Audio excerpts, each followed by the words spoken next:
इन सभाओं की पहली रात्रि के लिए परमेश्वर ने जो वचन मेरे हृदय में डाला है, आपके समक्ष में लेकर आना चाहता हूं। कोई बताएगा 8 साल पहले क्या प्रचार किया था? पास्टर साहब ऐसे ऐसे प्रश्न मत पूछा करो। 8 साल पहले की बात बता रहा था, वो 8 दिन पहले का प्रचार याद नहीं है। हाँ, इधर से आवाज आ रही है। यस, परख कर देखो। कितने लोग को याद है? बहुत लोग को याद नहीं। ओके, पर कुछ प्रभु के दासों को याद है। धन्यवाद जिन लोगों ने प्रभु के संदेश को याद रखा है, प्रभु उनको आशीष देने पाए। कितने लोग अपनी बाइबल लेकर के आए हैं? बाइबल उठा करके दिखाइए ना। उठाना भैया, अच्छे से उठाना, ऊपर। वेरी गुड, अच्छे से उठाओ। एक प्रभु के दास ने कहा, जो अपनी बाइबल को जितना ऊपर उठाएगा, परमेश्वर उसको भी उतना ऊपर उठाएगा। आमेन, हालेलुया, यस। इस किताब की एक विशेषता है मेरे प्यारों, मैं अक्सर हर एक संदेश में जरूर इस बातों को मैं कहता हूं। ये दुनिया की सबसे ज्यादा छपने वाली, इस दुनिया की सबसे ज्यादा बिकने वाली और इस दुनिया की सबसे ज्यादा पढ़ी जाने वाली किताब है। Praise the lord, hallelujah. और एक अद्भुत बात, इसका लेखक आज भी जिंदा है। इसका राइटर, लिखने वाला आज भी जिंदा है। इस किताब को कई परीक्षाओं के बीच से होकर गुजरना पड़ा। आज भी ये किताब बहुत सी परीक्षाओं के बीच से होकर गुजर रही है, बट स्टिल आज भी इस किताब के अंदर, इस वचनों के अंदर परमेश्वर की सामर्थ है मेरे प्यारे। Praise the lord, hallelujah.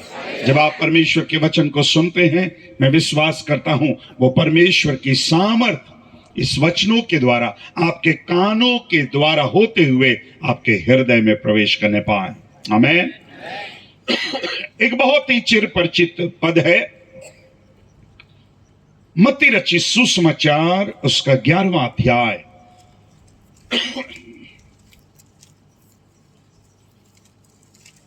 Gospel of Matthew chapter 11, मत्ती रचित सुसमाचार उसका 11वां अध्याय और उसके 28 पद को, वर्स 28 को हिंदी में, और फिर यहां मराठी चलता है ना, ओके, मराठी भाषा में हम पढ़ने पाएंगे। और कौन पढ़ा? सिलास भाई पढ़ रहे, हिंदी पढ़ रहे हैं आप? मराठी है किसी के पास? एक माइक आप भी ले लेते, एक माइक दे देना भैया।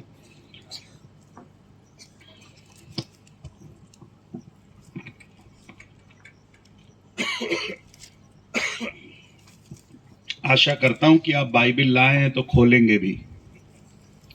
और मुझे तो दिख नहीं रहा, पर कोई भी मोबाइल में मत खोलना भैया, ठीक है? क्या है, मैं बाइबल में, बाइबल खोलने से बाइबल ही खुलता है, मोबाइल में बाइबल खोलने से कुछ और भी खुल जाता है, तो फिर कुछ और भी खुल जाता तो फिर वो उधर चला जाएगा। तो इसलिए अच्छा है कि बाइबल ही खोले तो ज्यादा अच्छा है, ठीक है? आप मेरे साथ हैं? ओके, 10-15 लोग हैं। आप मेरे साथ हैं? ओके। चेयरमैन लोग तो सब मेरे साथ है, जमींदार सब नाराज है, लग रहा है कि कुर्सियां नहीं मिली है।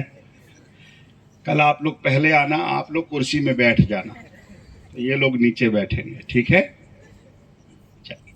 11वां अध्याय और 28 पद को पढ़ेंगे। हे सब परिश्रम करने वालों, हे सब परिश्रम करने वालों और बोझ से दबे हुए लोगों, और बोझ से दबे हुए लोगों, मेरे पास आओ, मेरे पास आओ, मैं तुम्हें विश्राम दूंगा। मैं तुम्हें विश्राम दूंगा। मराठी में पढ़िए।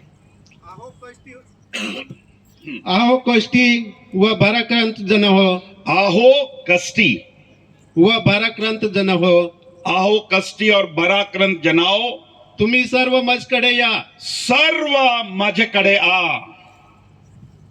म्हणजे मी तुम्हाला विसावा देईन. हो, थैंक यू. सबको आने बोला कि केवल जाम तालाब वाले को आने बोला?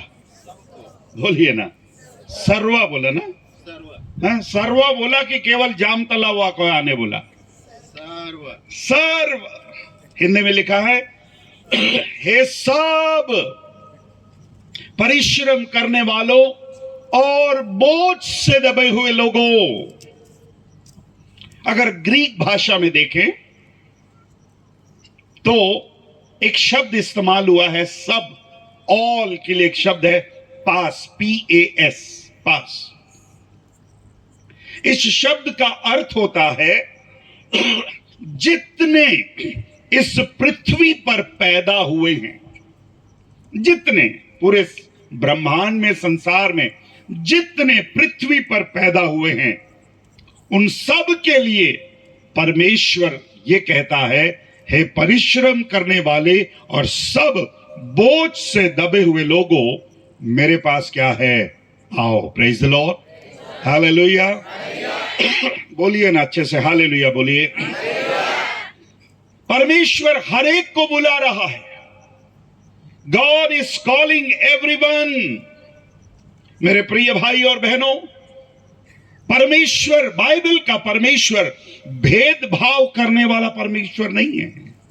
बाइबल का परमेश्वर ऊंच नीच को दिखाने वाला परमेश्वर नहीं है. बाइबल का परमेश्वर रंग और रूप को देखने वाला परमेश्वर नहीं है. इस दुनिया में बहुत से लोग हैं जो भेदभाव रखते हैं, ऊंच नीच रखते हैं, पर बाइबल का परमेश्वर भेदभाव रखने वाला परमेश्वर नहीं है. मनुष्य में ये आदतें होती है कि वो भेदभाव रखता है, रंग रूप को देखता है, ऊंच नीच को देखता है, जात पात को देखता है, पर बाइबल का परमेश्वर इन सारी चीजों को नहीं देखता. पर वो आज की शाम मुझसे और आपसे कह रहा है, हे सब परिश्रम करने वाले लोगों, मेरे पास क्या है, आओ. Praise the Lord. परमेश्वर आज कुछ दंड देने के लिए, कुछ सजा देने के लिए वो मुझको और आपको नहीं बुला रहा. कुछ देना चाहता है. परमेश्वर क्या करना चाहता है, कुछ देना चाहता है. कितने लोग पाना चाहते हैं? अरे वाह.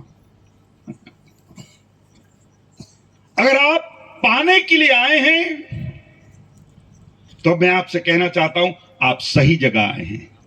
Praise the Lord. आप कौन सी जगह आए हैं? अपने पड़ोसी को बोलिए, तुम सही जगह आई हो. रोड के उस तरफ भी लाइट लगा है, वहां क्रिकेट मैच चल रहा है. मनोहर भाई दिखा रहा था, वहां मैच चल रहा है सर, फ्लड लाइट मैच चल रहा है. वो मैच सबके लिए नहीं है. जो क्रिकेट से प्यार करते हैं उनके लिए है. पर ये सभा, ये मीटिंग, ये आराधना हम सब के लिए है. Praise the lord, hallelujah. God का मतलब ही है देने वाला. द मीनिंग ऑफ गॉड, परमेश्वर, गॉड मीन्स परमेश्वर, इसे गिवर, वो देने वाला परमेश्वर है. लेने वाला परमेश्वर नहीं है, वो देने वाला परमेश्वर है. सब कुछ परमेश्वर देने वाला परमेश्वर है. आज की शाम वो परमेश्वर क्या देना चाहता है? अगर हमने जिस वचन को पढ़ा लिखा है, हे परिश्रम करने वाले, हे सब परिश्रम करने वाले और बोझ से दबे हुए लोगों, मेरे पास आओ, मैं तुम्हें शांति देना चाहता हूं, मैं तुम्हें आराम देना चाहता हूं, मैं तुम्हें विश्राम देना चाहता हूं.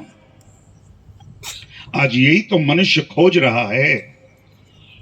आज यही तो मानव जाति खोज रही है. आज मानव जाति के पास शांति नहीं है, मानव जाति के पास आराम नहीं है. आज मनुष्य दौड़ रहा है, दौड़ रहा है, दौड़ रहा है, भाग रहा है, भाग रहा है, मेहनत कर रहा है, पर उसको उसका फल नहीं मिल रहा है। आज से हजारों साल पहले बाइबल का परमेश्वर ने एक इनविटेशन, एक निमंत्रण दिया।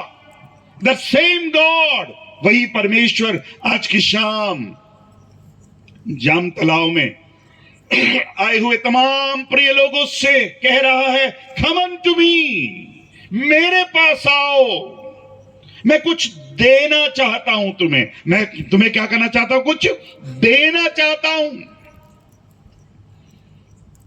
अगर कोई पूछे प्रभु आप क्या देना चाहते हैं मुझे, तो प्रभु कहेगा मैं तुम्हें शांति देना चाहता हूं, मैं तुम्हें आराम देना चाहता हूं, मैं तुम्हें विश्राम देना चाहता हूं।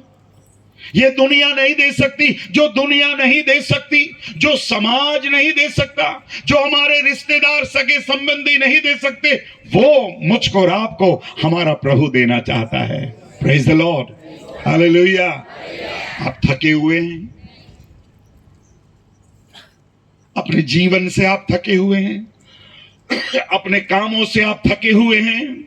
फिलिपियों की पत्री 4 अध्याय,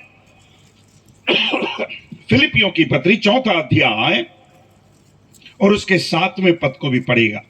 book of Philippians chapter 4 and verse 7, 4 का 7 पढ़िएगा। तब परमेश्वर की शांति, तब परमेश्वर की शांति जो सारी समझ से परे है, ओ जो परमेश्वर की शांति जो सारी समझ से, हम समझ नहीं पाते, कई बार हमारी समझ से परे है।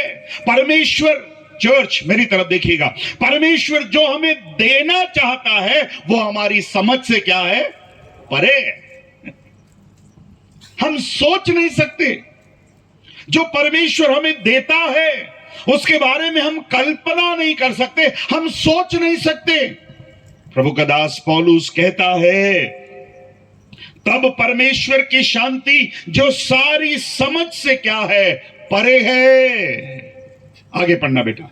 तुम्हारे हृदय तुम्हारे हृदय और तुम्हारे विचारों को, तुम्हारे हृदय और तुम्हारे विचारों को मसीह यीशु में क्या है? सुरक्षित रखे, सुरक्षित रखने पाए। Praise the lord, hallelujah.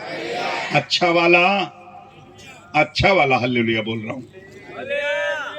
अच्छा, ये अच्छा वाला है तो खराब वाला दीजिए। अपना हाथ उठाकर बोले हालेलुया। कैसी शांति देना मांग रहा है? बोली कैसी शांति? जो हमारी समझ से परे है। मराठी में कैसे लिखा है ब्रदर? म्हणजे सर्व बुद्धी सामर्थ्य पलीकडे हाँ, असलेले देवाने दिलेली शांती, देवाने दिलेली शांती, देवाने दिलेली शांती तुमच्या अंतकरणे, तुमच्या अंतकरणे व तुमचे विचार हाँ, ख्रिस्त येशूच्या ठाई राखील। ओके, पता नहीं वो शब्द आया कि नहीं, बट हिंदी में वो शब्द आया है जो सारी समझ से क्या है? परे है। आज किसी दुकान में जाकर के बोलिए 1 किलो विश्राम देना। हेलो, मैं जब यहां आता हूं कभी कभी नवापुर, तो हमारे बालू भाई को बोलता हूं कि थोड़ा सा दाल मंगवा देना भाई, रेंटो वाला दाल। नवापुर का दाल खाते हैं हम भिलाई में। आप वहां जाकर कल जाकर ट्राई करना, अभी मत जाना, बंद हो गया होगा दुकान। कल ट्राई करना, बोलना भैया भिलाई वाले पास्टर आए थे भाई, यहां से वो दाल लेकर जाते हैं, तो हम सोचा सब कुछ मिलता है, आधा 1 किलो विश्राम दे देना, 1-1 पाव के 4 पुड़िया बना देना शांति के, एक मेरे लिए, एक मेरी पत्नी के लिए, एक मेरे बेटे के लिए, एक मेरी बेटी के लिए। मिलेगा क्या? क्यों नहीं मिलेगा? क्यों? कई जगह दुकानों में लिखा रहता, भिलाई में कई जगह दुकानों में लिखता है एक दुकान के नीचे सब कुछ मिलता है, एक छत के नीचे सब कुछ मिलता है। आज जो दुनिया नहीं दे सकती, आज जो कोई पार्टी नहीं दे सकता, जो कोई समाज नहीं दे सकती, ऐसी आशीष, ऐसी शांति, ऐसा आराम प्रभु कहता है मैं देने के लिए आया हूं। इसलिए कहता है हे सब परिश्रम करने वाले और बोझ से दबे हुए लोगों। आदमी परिश्रम क्यों करता है? बोझ से बाहर आने के लिए। आज मेहनत क्यों कर रहा है? किसी ना किसी परेशानी से बाहर आने के लिए। पर आज ऐसे कितने लोग हैं जो परिश्रम कर रहे हैं, मेहनत कर रहे हैं, पर उस बोझ से बाहर नहीं आ पा रहे हैं। उनके जीवन में आराम नहीं है, उनके जीवन में शांति नहीं है। बट आज की शाम प्रभु मुझसे और आपसे कहता है कम अनटू मी, मेरे पास आओ, मैं तुम्हें कुछ देना चाहता हूं। Praise the lord, hallelujah. 68वां भजन, साम 68।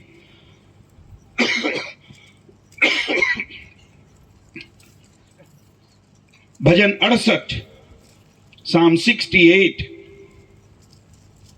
और उसके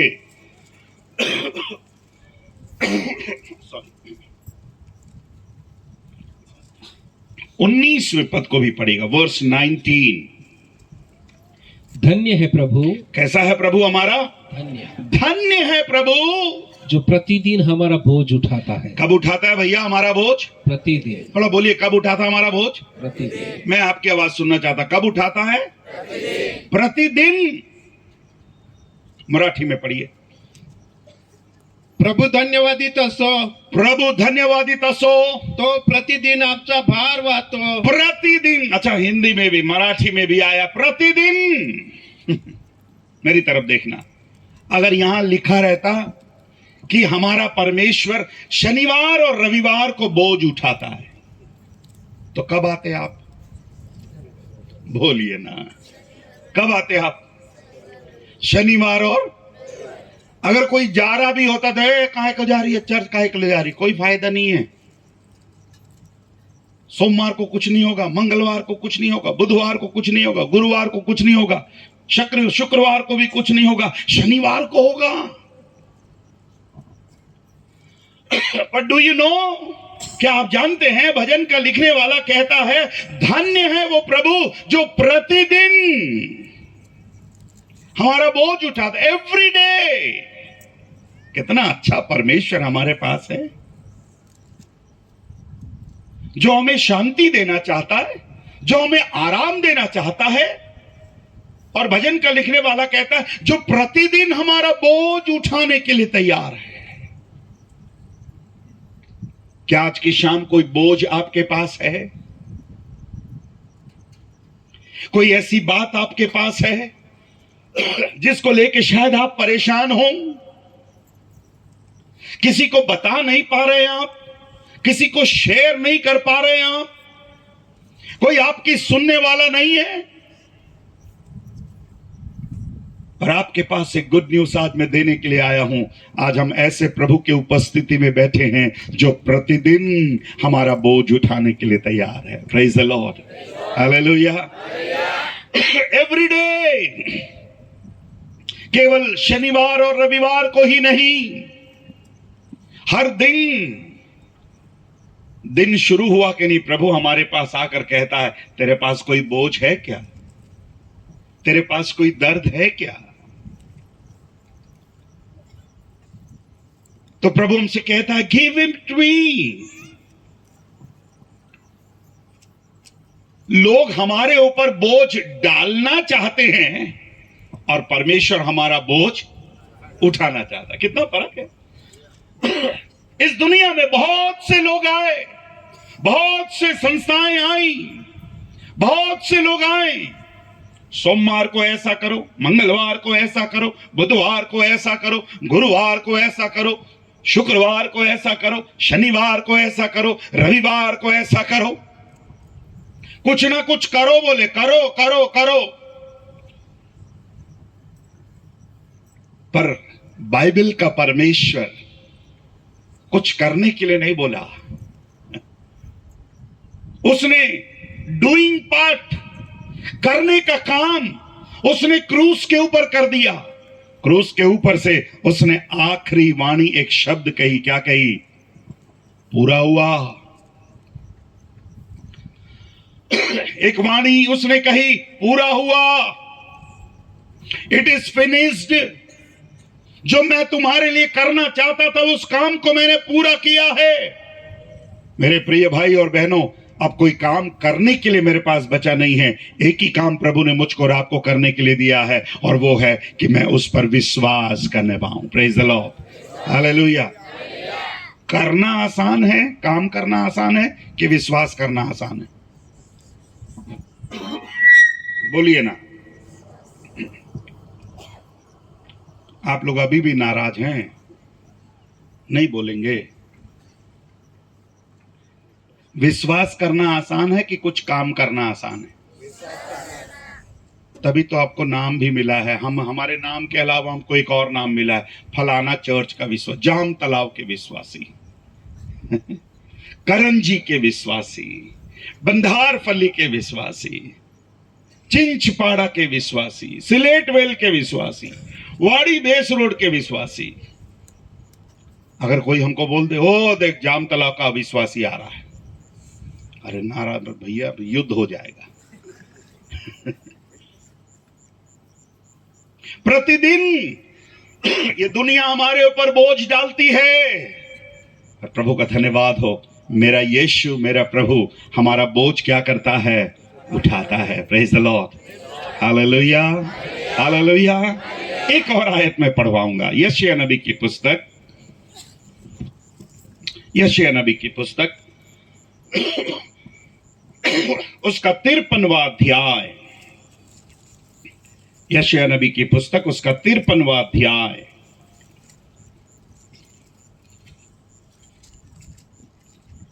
उसकी 4थी आयत को पढ़ेगा। निश्चय वर्स 4। हाँ, निश्चय उसने हमारे रोगों को सह लिया। इस पद की शुरुआत एक बहुत ही सुंदर आयत से, सुंदर पद से होती है, शब्द से होती है, निश्चय। सब बोलिए निश्चय। मराठी में क्या शब्द आया? खरोखर। सब बोलिए खरोखर। कई बार आदमी बोलता है मैं खरोखर बोलता है, ऐसे बोलता है ना, खरोखर, उसके बाद सारा झूठ बोलता है वो, पर बोलने के लिए क्या बोलता है? खरोखर बोलता है।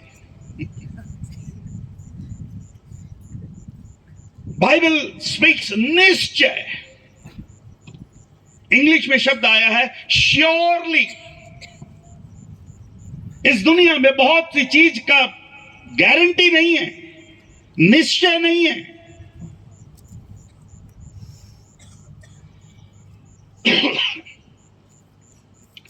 पर परमेश्वर के वचन में श्योरिटी है,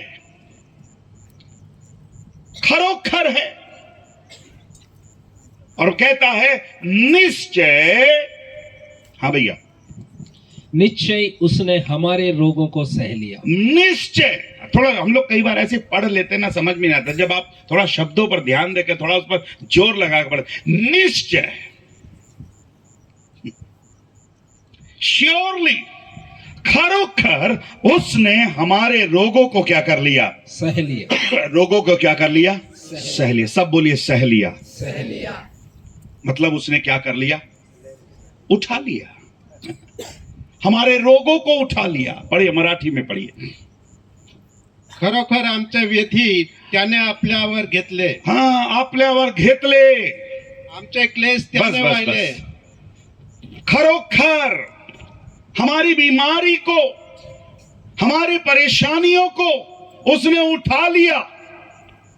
एक बात मैं आपसे पूछ रहा हूं, मेरे मेरे मेरे साथ हैं? उसने बीमारी का खर्चा उठा लिया कि बीमारी उठा लिया? हेलो, मैं आपसे पूछ रहा हूं, बीमारी का खर्चा उठाया कि बीमारी उठाया? कितने लोग के पास आयुष्मान कार्ड है? हमारे यहाँ आयुष्मान कार्ड है। यहाँ कौन सा कार्ड है? आयुष्मान कार्ड। हम लोग सरकार को कितना धन्यवाद देते हैं। आयुष्मान कार्ड आपका बीमारी उठा रहा है कि खर्चा उठा रहा है? अगर वो खर्चा का सरकार को लाभ मिलना है तो आपको क्या होना है? आप बीमार होंगे नहीं तो सरकार को फायदा, आप बीमार होंगे नहीं तो डॉक्टर को फायदा होगा नहीं। और डॉक्टर के पास गए तो सबसे पहले वो पूछता आयुष्मान कार्ड है? तो बोलता है बस फिर अंदर आओ तुम।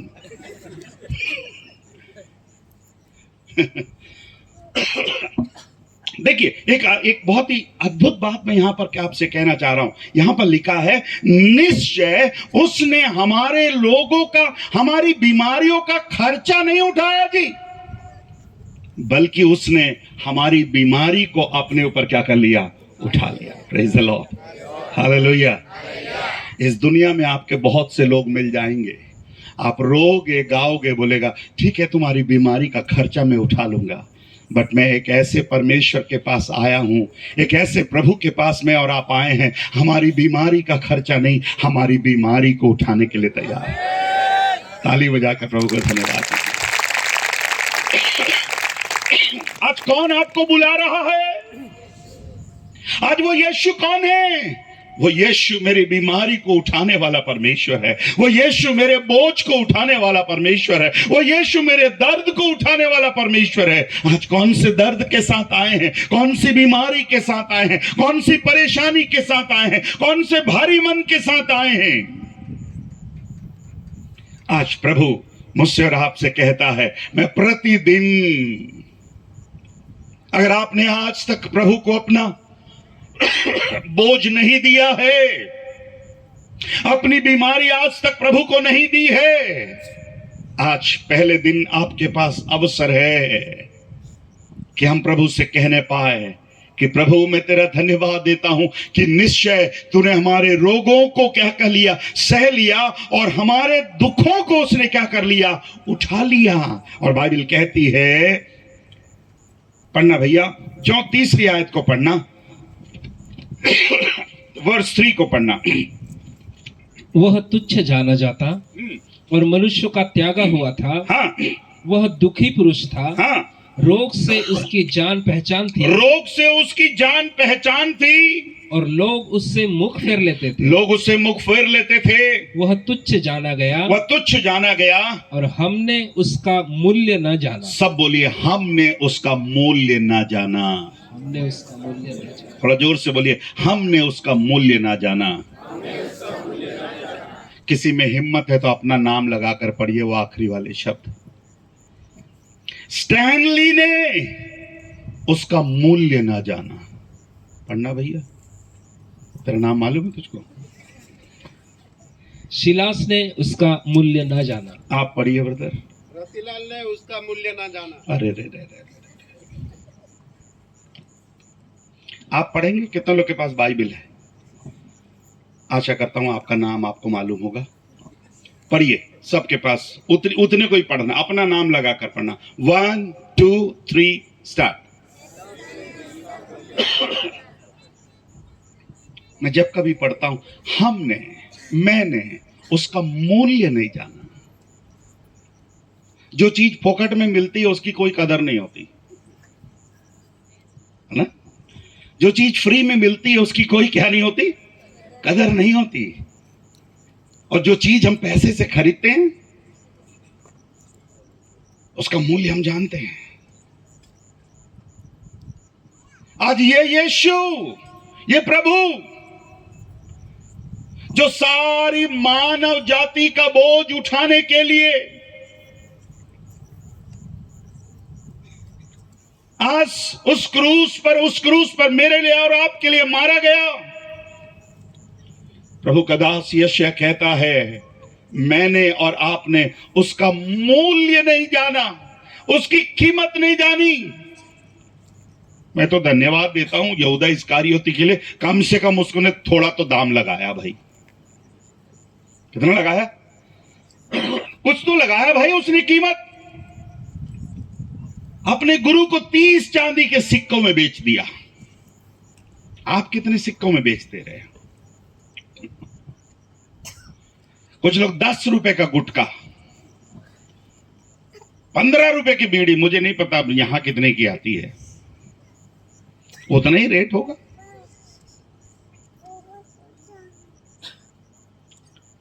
एक छोटी सी चीज के लिए, एक नाशमान वस्तु के लिए हम यीशु को बेच रहे हैं। कितने लोग हैं जो रोज यीशु को बेच रहे हैं। मैंने और आपने उसका मूल्य नहीं जाना।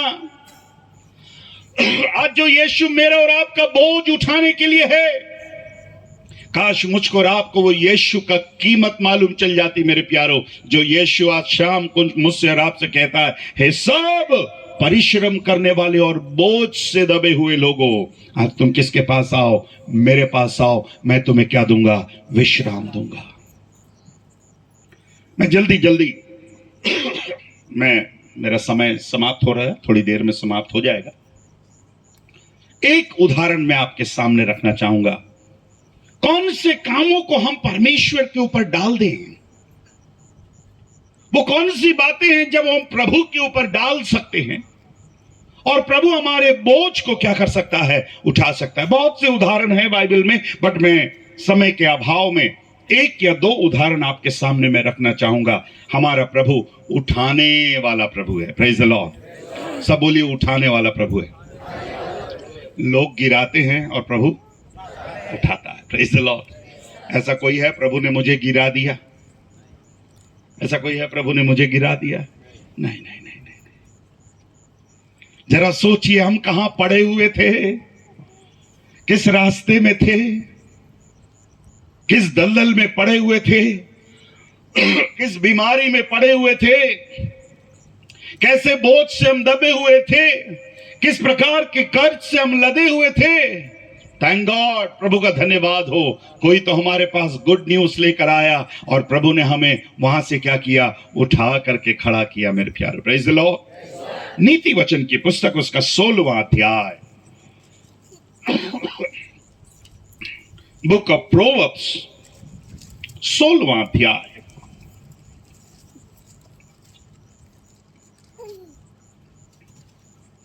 उसके 3रे वचन को पढ़िएगा। अपने कामों को यहोवा पर डाल दे।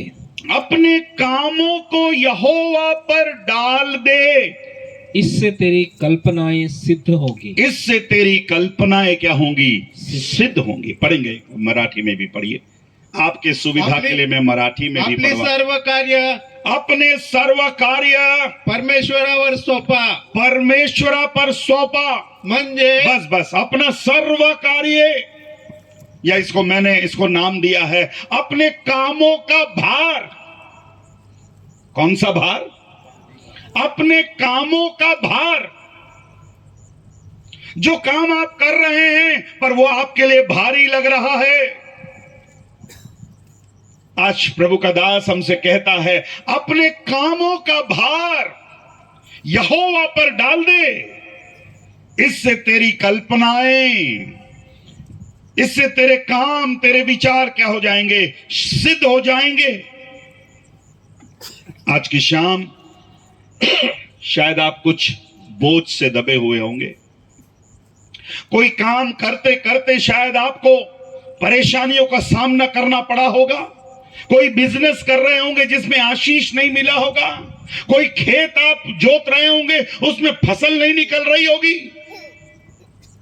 कोई ऐसा काम होगा, शायद आपके पति का काम अच्छा चल नहीं रहा, आपके बेटे का काम अच्छा नहीं चल रहा, आपके परिवार का बिजनेस अच्छा नहीं चल रहा। आज की शाम प्रभु हमसे कहता है, अपने काम का भार किसके ऊपर डाल दे? परमेश्वर के ऊपर डाल दे। इसलिए मैंने कहा, you are in a right place. आज आप एक सही जगह पर आए हो और वो प्रभु हमसे कहता है, मैं तेरा बोझ उठाने के लिए तैयार हूं, तेरे कामों का भार उठाने के लिए तैयार हूं। मुझे नहीं पता आज आप कौन सा भार उठा रहे हैं मेरे प्यारों, कौन सा बोझ उठा रहे हैं। मैं जब कल ट्रेन चढ़ा, 3rd AC में मेरा सीट था, बीच वाली सीट थी। मेरे पास एक सूटकेस, एक बैग था। अक्सर 2 सामान रहता है मेरे पास। और जब मैं अपनी सीट के पास पहुंचा, 37 नंबर का सीट मिडिल वाला था। ऑलरेडी वहां पर 4-5 लोग बैठे थे। मेरा सामान रखने के लिए जगह ही नहीं। 5 चुपचाप खड़े देख रहे हैं, बैठे हैं, खड़ा तो मैं था। 5 देख रहे हैं। मैं अपना सामान कहां रखूं? मेरा बोझ कहां रखूं? पैसे मैंने भी दिए, टिकट मेरा भी कंफर्म है, पर मेरे से पहले सब अपना अपना बोझ जिसको जहां जगह मिला वहां घुसा दिए। अब मैं अपना बोझ कहां घुसाऊं? तो मैंने किसी से पूछा भैया किसका सामान है? तो वो भाई साहब जेंटलमैन थे, बोले वो मैडम जी का सामान है। मैडम जी की तरफ मैं देखा, मैडम जी आपका सामान है। दुबली पतली लड़की ऊपर चढ़ी है, 2 बड़े बड़े बोरे घुसाई है, 2 सूटकेस अलग, उसका सीट इस तरफ है, सामान उस तरफ रखी है। मेरे से बोलती है कि आप एडजस्ट कर लीजिए। मैं बोला एक काम करिए, आप ही एडजस्ट कर दीजिए। हमारे भारत में रायचंदों की कमी नहीं है। आप एक मांगिए वो एक राय मांगिए वो 100 देंगे आपसे। मैंने बोला मैं तो नहीं कर पाऊंगा, आप ही आइए, आप एडजस्ट कर दीजिए आप ही। मैंने पूछा कहां तक जाएंगे आप? तो बोली अहमदाबाद। मैं बोला कल आएगा अहमदाबाद, मेरा स्टेशन तो सुबह आ जाएगा। मैं ये एग्जांपल इसलिए दे रहा हूं, अपना बोझ तो लेकर आई है, जितनी है नहीं उससे ज्यादा बोझ लेकर आइए। मैंने उस बहन को बोला बहन ऐसे सफर नहीं करते हैं, जितना कम बोझ हो, जितना कम सामान हो उतना ज्यादा अच्छा है। आज कितनी लोग को परेशानी है। आई, उतर करके आई, एक बोरा निकाली, मेरे से बोलती थोड़ा उठवा दीजिए। ट्रेन के अंदर कूली का काम कर रहे हैं अपन।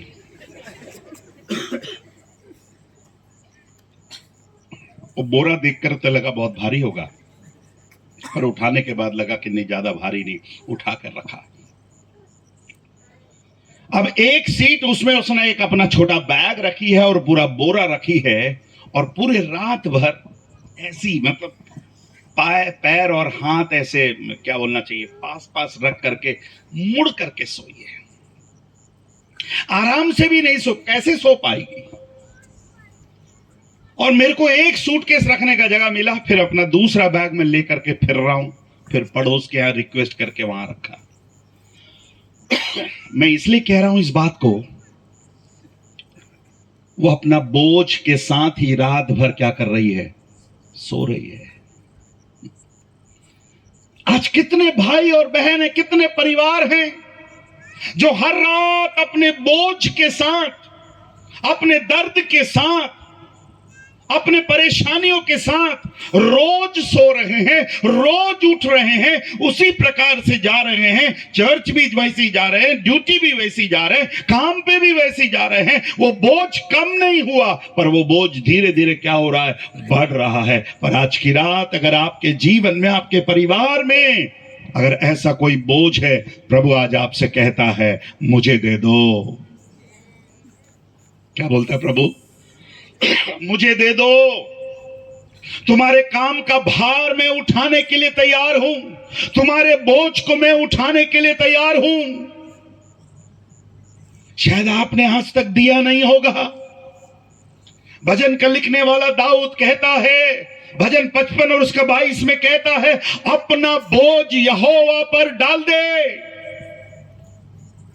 अपनी परेशानी को यहोवा पर डाल दे, वो तुझे क्या करेगा? संभालेगा। मेरा प्रभु संभालने वाला परमेश्वर है, मेरा प्रभु गिराने वाला परमेश्वर नहीं है। आज की शाम में आपसे कहना चाहता हूं, मेरा प्रभु आपके परिवार को संभालने वाला परमेश्वर, मेरा प्रभु आपके बिजनेस को संभालने वाला परमेश्वर, मेरा प्रभु आपकी सेवा को संभालने वाला परमेश्वर, आपके पति को संभालने वाला, आपके बच्चों को संभालने वाला, आपकी सेहत को संभालने वाला, सब कुछ संभालने वाला प्रभु है। Hallelujah, hallelujah, hallelujah. अच्छा वाला हालेलुया और अच्छा वाला हालेलुया, दोनों हाथ उठाकर हालेलुया। अपने पड़ोसी से पूछो, कुछ है प्रभु को देने के लिए?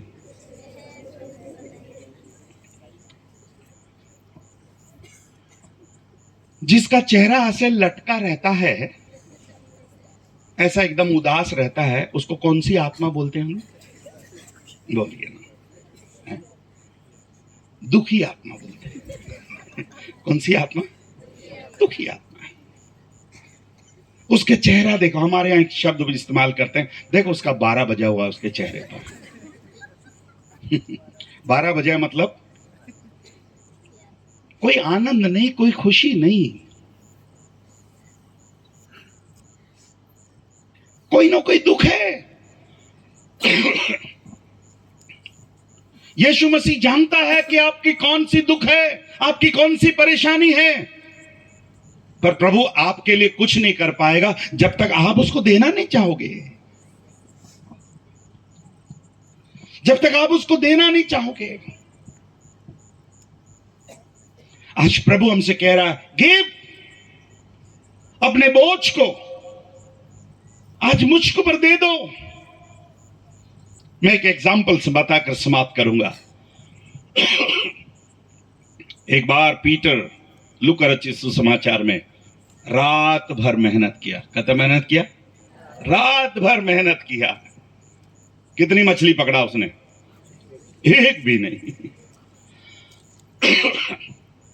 रात भर मेहनत करने के बाद एक भी मछली नहीं पकड़ा। सुबह यीशु उसके पास आते हैं और यीशु उससे बोलते हैं, पतरस, तेरी नाव देगा क्या? तेरी नाव देगा? आज अगर किसी से कार मांगे तो कार देगा क्या? आज कार की जितनी कीमत है, उन दिनों में नाव की उतनी कीमत थी भाई। बस कार सड़क पे चलती है, नाव पानी पे चलती है। कई बार आज दिलदार लोग होते, गाड़ी तो दे देते, बोलते ड्राइवर अरेंज कर लेना। ड्राइवर तू अरेंज कर लेना।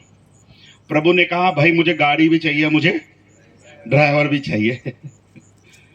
तो पतरस से कहा, पतरस मुझे तेरी नाव भी चाहिए और चलाने के लिए तू भी चाहिए। पतरस बेचारा रात भर थका हुआ, रात भर उसने मेहनत करी है। किया कि नहीं किया? रात भर मेहनत किया।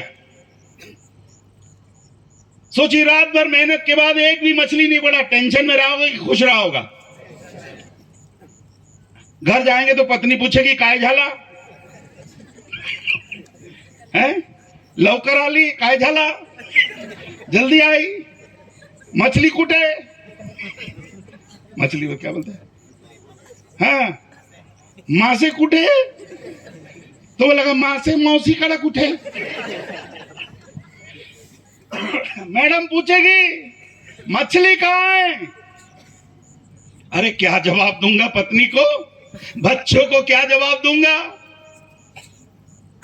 एक ऐसा आदमी जो रात भर मेहनत किया, कुछ नहीं मिला उसको, कुछ नहीं पाया, और ऐसे व्यक्ति के पास यीशु मसीह आकर कह रहे हैं, जिसका मूड खराब है, अरे भैया पतरस, अपनी नाव मुझे देगा क्या? ठीक है प्रभु, तू बोल रहा है, ले ले। यीशु मसीह ने कहा, थोड़ा किनारे से हटा ले, थोड़ा किनारे से हटा ले। ध्यान से सुनना, जब मैं और आप पहली आज्ञा मानने को तैयार होते हैं, तब प्रभु हमें दूसरी आज्ञा देता है। Praise the Lord. कितने लोग मेरे साथ हैं? पहली आज्ञा थी, किनारे से थोड़ा हटा ले। तैयार हो गया। जब उसने पहली आज्ञा मानने को तैयार हुई, तब यीशु मसीह ने कहा, अपनी नाव गहराई में ले चल। कहां ले चल? बोले कहां ले चल? गहराई में ले चल। आजकल बहुत से विश्वासी किनारे किनारे में ही रहना मांगते। कहां रहना मांगते? किनारे किनारे में रहना मांगते। किनारे में इसलिए इधर नवापुर भी दिखता है, इधर नंदुरबार भी दिखता है?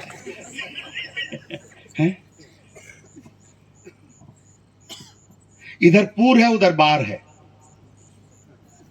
हेलो, अच्छा आप मेरे साथ है कि नहीं?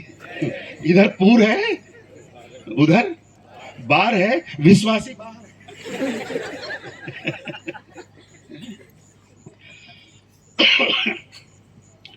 जब मैं पहली आज्ञा मानने को तैयार होऊंगा तो प्रभु मेरे लिए दूसरी आज्ञा देगा। दूसरी आज्ञा ये है, किनारे से थोड़ा हटाकर अपनी नाव गहराई में ले चल। कितने लोग आज गहराई में जाना चाहते हैं? Praise the lord, hallelujah. आज बहुतों का विश्वासी का जीवन ऊपर ही ऊपर है, गहराई से नहीं है। प्रभु की आराधना तो कर रहे हैं पर आत्मा और सच्चाई से नहीं कर रहे हैं। ये होना बहुत जरूरी है आजकल चर्च में। ये वाला जानते ही वाले तो जानते हैं, ये बजेगा तो वो बजेंगे, इसका आवाज आएगा तो उनका आवाज आएगा, ये इसकी आवाज कम तो उसकी आवाज कम।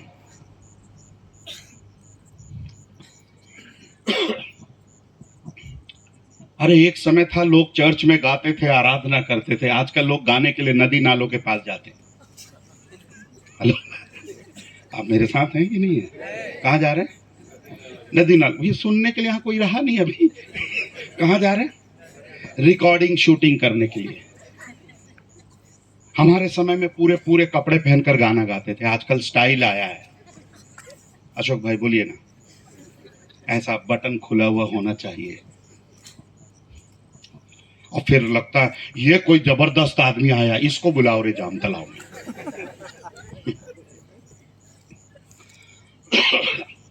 आज सबको जबरदस्त और जबरदस्ती बुलाना पड़ता है।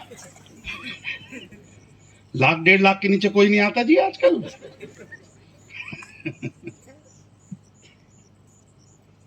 मैं आपके खिलाफ नहीं हूं, पर ऐसे लोगों को बुलाइए जो आपको गहराई में ले चले। Praise the lord, hallelujah.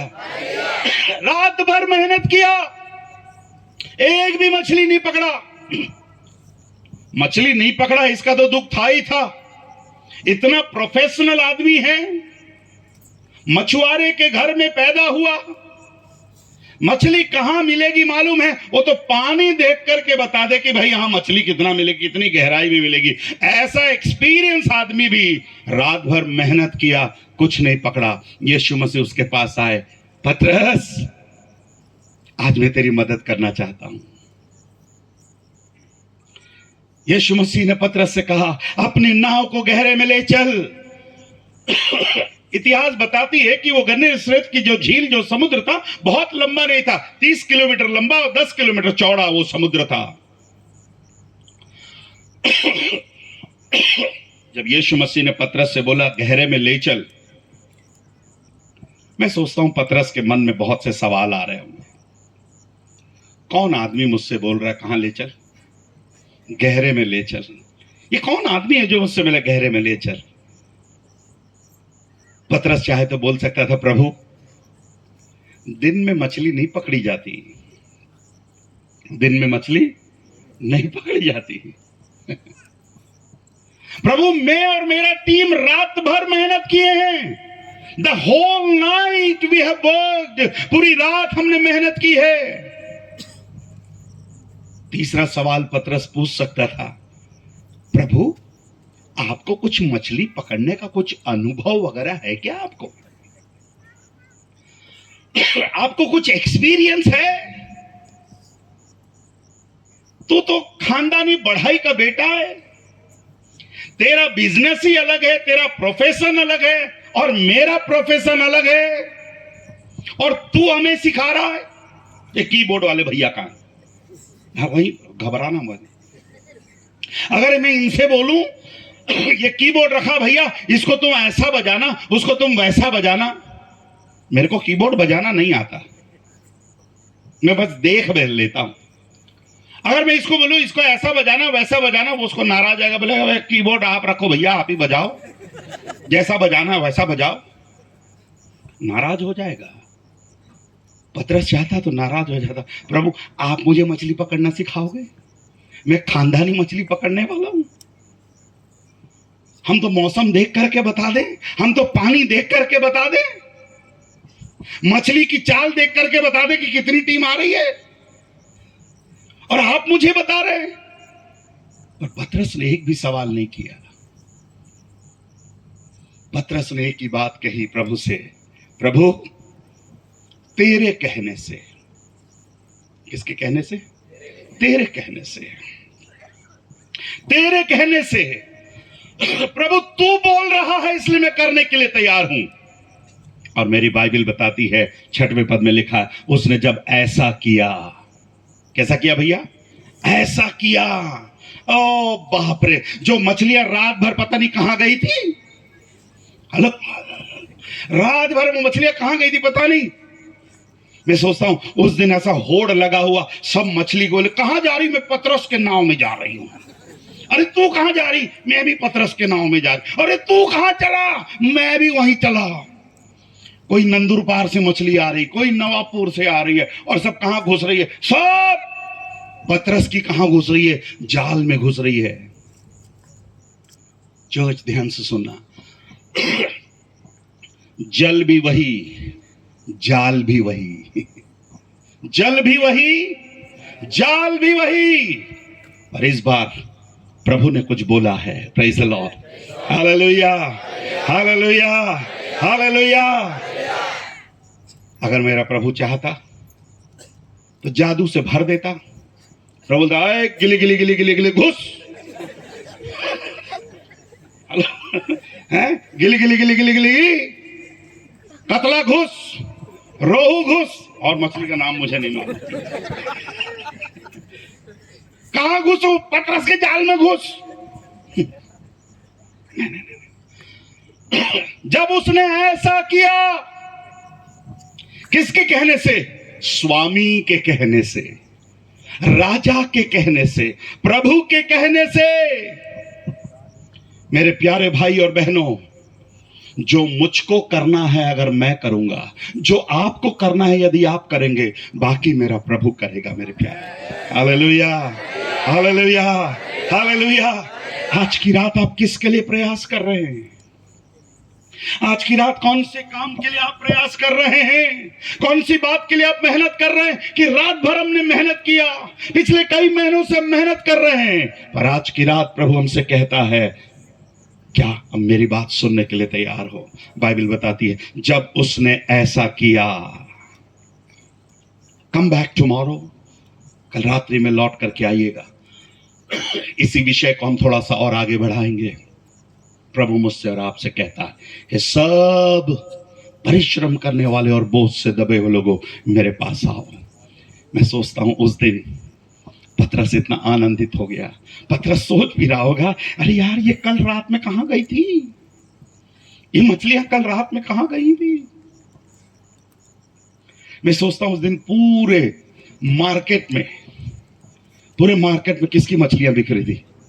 पतरस की मछलियां बिक रही थी। हालेलुया। पूरे मार्केट में पतरस की मछलियां, जो उसके सबके घर में पतरस की मछलियां बन रही थी। ऐसा क्यों मालूम है? यीशु मसीह के कहने से। किसके कहने से? बोलिए किसके कहने से? बोलिए किसके कहने से? आज की रात्रि में अगर यीशु आपके लिए एक शब्द बोल दे, आपके परिवार के लिए एक शब्द बोल दे, आपके बिजनेस के लिए एक शब्द बोल दे, मैं आपसे कहना चाहता हूं आज रात ही परिस्थितियां बदल जाएंगी मेरे प्यारे। Hallelujah, hallelujah. कितने लोग विश्वास करते हैं कि मेरा प्रभु बदल सकता है? आइए, अगर आप विश्वास करते हैं अपने स्थानों पर खड़े हो जाएं। Thank you lord. प्रभु जी है सब परिश्रम करने वाले और बोझ से दबे हुए लोगों मेरे पास आओ, मैं तुम्हें विश्राम दूंगा। आइए अपनी आंखों को बंद करने पाए, कोई भी नहीं जाना। आज प्रभु आपके बोझ को जानता है। प्रभु आप किस बात से परेशान होकर घूम रहे फिर रहे हो,